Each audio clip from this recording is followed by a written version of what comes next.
Despite worries that morale, financial support, and supplies are at a low, you decide to continue to fight and lead the resistance.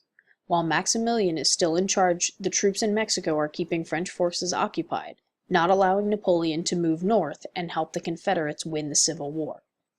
France would benefit from a Confederate win for a few reasons. One, the Confederates were more similar to an aristocratic government, like France, instead of the Union's democratic government. Two, the Union was blockading the Confederate forces in the South, which was in turn hurting trade with France. And third, France would have been able to negotiate a return of French colonies in America if the Confederates won. Luckily, you have prevented that from happening. And in an attempt to keep other colonial forces, such as Spain, France, and England, for example, away from the continent, you've ended up resisting and winning Mexico back. As the Civil War ended in the United States, troops were sent down to help secure Mexico and get rid of French rule.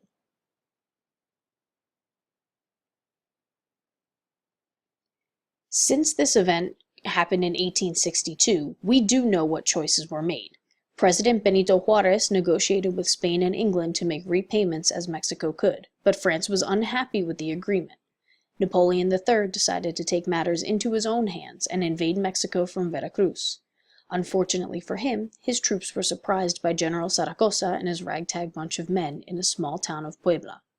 On May 5, 1862, El Cinco de Mayo, the French forces were defeated.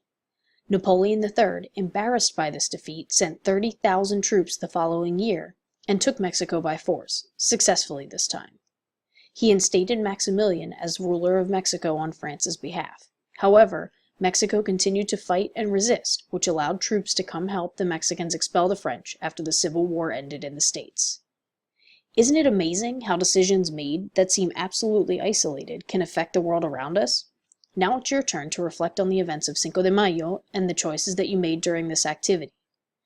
In a new Google Doc, answer the following questions in at least 5 to 7 complete English sentences each. Lastly, explain the result that you came to based on your decisions and how it changed the way we see the world, or how it could have changed the way we see the world. Be sure to submit your answers in your Google Doc on Google Classroom when you're finished.